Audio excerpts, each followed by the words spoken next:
તો મિત્રો આજે તો આવવાનું હતું આપણું રિઝલ્ટ ને રિઝલ્ટમાં શું આવ્યું છે હાલો તમને કહું. તો જય દ્વારકાધીશ ભાઈ બધાને સ્વાગત છે તમારું મારા મિની બ્લોગમાં. આજના બ્લોગની શરૂઆત આપણે આઈટીઆઈ થી કરી નાખી.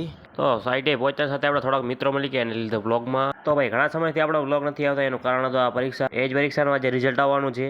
પહોંચી આવ્યા આપણે ટ્રેનમાં ને બેગ મૂકી દીધો સાઈડમાં ને આપણે બેસી ગયા ભાવિનભાઈ બાજુમાં. એને મારા કરતા વધારે આ ભાઈ ને એક્સાઇટમેન્ટ વધારે હતી. તો દ્વારકાધીશનું નામ લઈને ખોલી નાખ્યો રિઝલ્ટ ને જુઓ આપણું રિઝલ્ટ ફાઇનલી પાસ થઈ ગયો ને 74% પણ આવી ગયો. 74% આવવાની ખુશીમાં આપણે બસ પાસનું ફોર્મ ભરી નાખ્યો.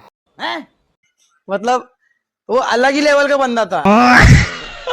ફાઇનલી પાસનું ફોર્મ ભરીને નીકળી ગયા પાસને રિવાઇવ કરવા માટે, આઈ મીન રિન્યુ કરવા માટે. બોલતો નથી ઇંગ્લિશ તો આમ તો પાવરફુલ છે, માની કૃપા છે. घर भेगू थाने भाई ફાઇનલી પહોંચી આવ્યા બસ સ્ટેન્ડ. અહીંયા આવીને જોયો તો લાઈન તો એટલી હતી આપણો વારો આવે એમ નતો. एवा देजे हो ત્યાં તો થોડીક વાર વાટ જોઈ ને ત્યાં તો આપણો પાસ થઈ ગયો તો રિન્યુ. ત્યાં તો આપણા ધાણેટીના 2-3 મિત્રો મળી ગયા એને લઈ લીધા બ્લોગમાં. તો ફાઇનલી પહોંચી આવ્યા ઘરે. તો વાગી રહ્યા હતા 4:30. તો આપણે ફટાફટ તૈયાર થઈ ગયા ને કારણ કે જવાનું હતું આપણે મોગલધામ આપણા મામા ભેગો.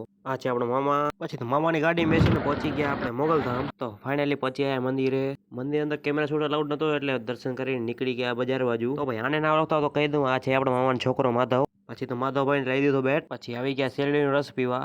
પછી તો માધવભાઈને આ ઝૂલામાં બેસાડ્યો એને જોઈને આપણે બચપનની યાદો તાજા થઈ ગઈ. તો મિત્રો વાગ્યા 7:30 ને હવે નીકળીએ ઘર બાજુ. વ્લોગને અહીં જ એન્ડ કરીએ. આવા જ મિની વ્લોગ જોવા માટે લાઈક સબસ્ક્રાઇબ ને ફોલો કરવાનું ભૂલતા નહીં. હવે મળીએ બીજા મિની વ્લોગમાં.